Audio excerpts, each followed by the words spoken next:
ಜನರು ಹೇಳುತ್ತಾರೆ, ಹೇಗೆ ಅಸಾಧ್ಯವಾದದ್ದು ಸಾಧ್ಯವಾಗುತ್ತೆ? ಸಿಗಲಾರದ್ದು ಹೇಗೆ ಸಿಗುತ್ತೆ? ಅದಕ್ಕೆ ನಿಮ್ಮ ಜೀವನ ಒಂದು ಉದಾಹರಣೆಯಾಗಿದೆ. ಅದು ಅಸಾಧ್ಯವಾದದ್ದನ್ನು ಸಾಧ್ಯವಾಗಿಸುವ ಕಡೆಗೆ ಸಾಗುತ್ತಿದೆ. ನಾವು ಹಿಂದಿರುಗಿ ನಮ್ಮ ಜೀವನದಲ್ಲಿ ನಡೆದು ಬಂದ ದಾರಿಯನ್ನು ಅವಲೋಕಿಸಿದಾಗ ತಿಳಿಯುತ್ತೆ, ಅದನ್ನು ಸುಲಭಗೊಳಿಸಿದ್ದು ಅಲ್ಲಾಹು ತಾಲನಾಗಿದ್ದಾನೆ. ಏಕೆಂದರೆ ಅವನು ನಮ್ಮನ್ನು ಪ್ರೀತಿಸಿದಷ್ಟು ಬೇರೆ ಯಾರೂ ಪ್ರೀತಿಸಲು ಸಾಧ್ಯವಿಲ್ಲ. ಖಂಡಿತ ಮುಂದೆಯೂ ಅವನು ನಮ್ಮ ದಾರಿಯನ್ನು ಸುಲಭಗೊಳಿಸುವನು. ನಂಬಿಕೆ ಇಡಿ. ಯಾಕೆ ನಿಮಗೆ ಅನಿಸುತ್ತಿದೆ ಇಷ್ಟರವರೆಗೆ ಏನು ಸಿಕ್ಕಿಲ್ಲವೋ ಅದು ಇನ್ನು ಮುಂದೆಯೂ ಸಿಗಲು ಸಾಧ್ಯವಿಲ್ಲವೆಂದು? ನಾವು ಕೇಳುತ್ತಿರುವುದು ಈ ಸಮಯದಲ್ಲಿ ನಮಗೆ ಖೈರ್ ಅಲ್ಲದೇ ಇರಬಹುದು. ಆದ್ದರಿಂದ ಸರಿಯಾದ ಸಮಯಕ್ಕೆ ಅದನ್ನು ಅತ್ಯುತ್ತಮವನ್ನಾಗಿಸಿ ಅಲ್ಲಾಹು ತಾಲಾ ನಮಗೆ ನೀಡುವನು ಇನ್ಶಾ ಅಲ್ಲಾ. ಅಸ್ಸಲಾಮು ಅಲೈಕುಂ ಸ್ನೇಹಿತರೆ, ಹೊಸ ದಿನದ ಹೊಸ ವಿಡಿಯೋಗೆ ಸ್ವಾಗತ.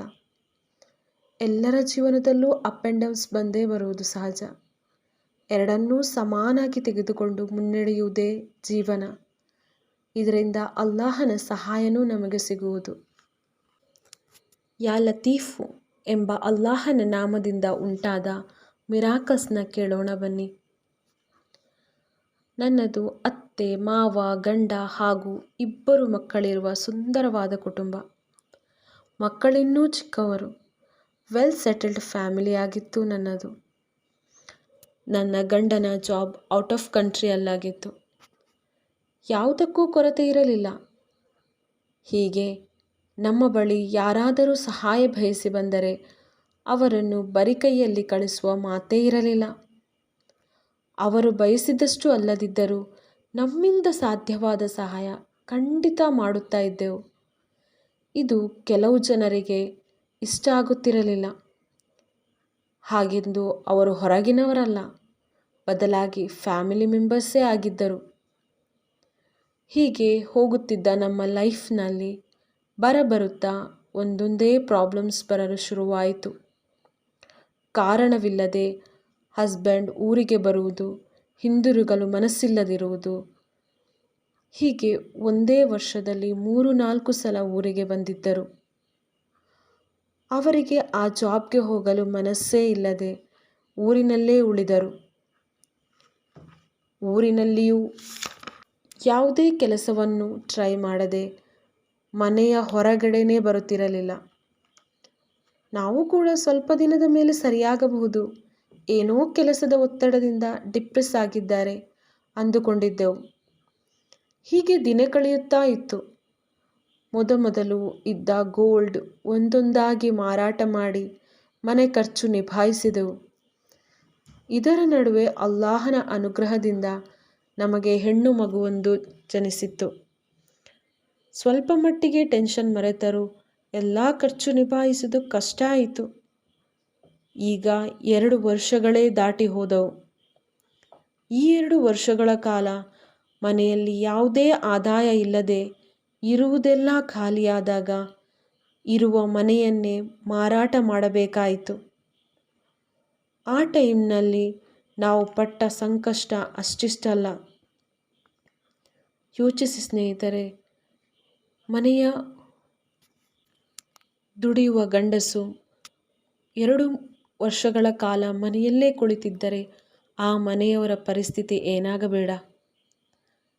ಹೀಗೆ ಆ ಮನೆ ನಮ್ಮ ಕನಸಿನ ಮನೆಯಾಗಿತ್ತು. ನಾವು ಮನೆ ಕಳೆದುಕೊಂಡಾಗ ಹೆಚ್ಚಿನ ಸಂಕಟ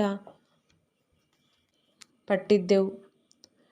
ಅದಕ್ಕಿಂತಲೂ ಹೆಚ್ಚು ಜನರ ನಗು ನೋಡಿ ಸಂಕಷ್ಟ ಪಡಬೇಕಾಯಿತು. ತುಂಬ ಜನರಿಗೆ ನಮ್ಮ ಈ ಸ್ಥಿತಿ ಕಂಡು ಸಂತಸವಾಗಿತ್ತು. ಮೊದಲಿನಿಂದಲೂ ನಮ್ಮ ಮನೆಯವರು ದೀನ್, ನಮಾಜ್ ಇದರಲ್ಲಿ ಮುಂದಿದ್ದರು. ಆದರೆ ಬರುತ್ತಾ ಅವರಿಗೆ ಅದರಲ್ಲೂ ಇಂಟ್ರೆಸ್ಟ್ ಕಡಿಮೆಯಾಗತೊಡಗಿತು. ಇದನ್ನು ಕಂಡ ನಮಗೆಲ್ಲರಿಗೂ ಏನೋ ತಪ್ಪು ನಡೆದಿದೆ ಎಂದು ಸ್ಪಷ್ಟವಾಗಿ ಅರಿವಾಗುತ್ತಿತ್ತು. ಆದರೆ ಏನು ಮಾಡಬೇಕೆಂದು ತೋಚುತ್ತಿರಲಿಲ್ಲ. ಒಂದು ದಿನ ನೇಬರ್ ಆಂಟಿ ಒಬ್ಬರು, ನೋಡಿ ಈಗಲಾದರೂ ಯಾರದಾದರೂ ಬಳಿ ಹೋಗಿ ವಿಚಾರಿಸುವುದರಲ್ಲಿ ತಪ್ಪೇನಿದೆ? ಅವರು ಏನಾದರೂ ಪರಿಹಾರ ಕೊಡಬಹುದು ಎಂದರು. ನಮಗೂ ಸರಿ ಎನಿಸಿತು. ನನ್ನ ಮಾವ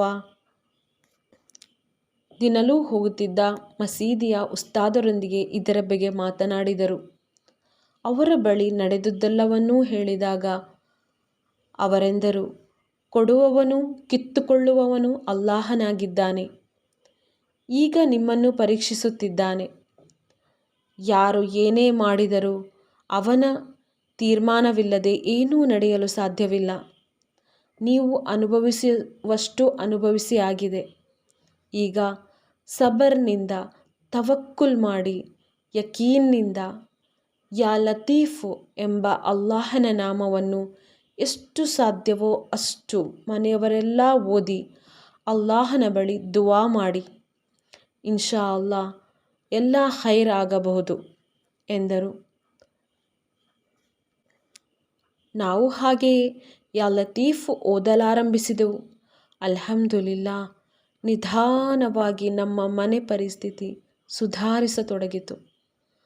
ನನ್ನ ಹಸ್ಬೆಂಡ್ ಒಂದು ಚಿಕ್ಕ ಕೆಲಸ ಸಿಕ್ಕಿತ್ತು. ಇದರಿಂದ 3 ಹೊತ್ತಿನ ಊಟಕ್ಕೂ ಕಷ್ಟಪಡುತ್ತಿದ್ದ ನಾವು ಅದರಿಂದ ಹೊರಬರುವಂತಾಯಿತು. ಹೀಗೆ ವರುಷಗಳು ಕಳೆದಾಗ ಮತ್ತೆ ನಮ್ಮದೇ ಆದ ಸಣ್ಣ ಮನೆಯನ್ನು ಖರೀದಿಸಿದೆವು. ಅಲ್ಹಮ್ದುಲಿಲ್ಲಾ, ಅಲ್ಲಾಹನ ಮೇಲೆ ಭರವಸೆ ಇಟ್ಟು ಏನೇ ದುವಾ ಮಾಡಿದರೂ ಸರಿಯಾದ ಸಮಯಕ್ಕೆ ಸರಿಯಾದ ರೀತಿಯಲ್ಲೇ ಅಲ್ಲಾಹು ತಾಲ ನಮಗೆ ನೀಡುವನು. ಇನ್ಶಾ ಅಲ್ಲಾ, ಪ್ರತಿಯೊಂದನ್ನು ಬದಲಿಸುವ ಶಕ್ತಿ ಇರುವುದು ದುವಾಕ್ಕೆ ಮಾತ್ರ. ಸೊ ದುವಾ ಮಾಡಿ ಸ್ನೇಹಿತರೆ, ಈಗ ಏನಿದೆಯೋ ಅದರಲ್ಲಿ ಖುಷಿಪಡಿ. ನಾಳೆಯ ಭರವಸೆ ಏನಿದೆ ಅಲ್ವಾ? ನಮಗೋಸ್ಕರನೂ ಒಳ್ಳೆಯದು ಯೋಚಿಸಿ, ಇನ್ನೊಬ್ಬರಿಗೂ ಒಳ್ಳೆಯದನ್ನೇ ಬಯಸಿ. ಸಿಗೋಣ ಮುಂದಿನ ವಿಡಿಯೋದೊಂದಿಗೆ.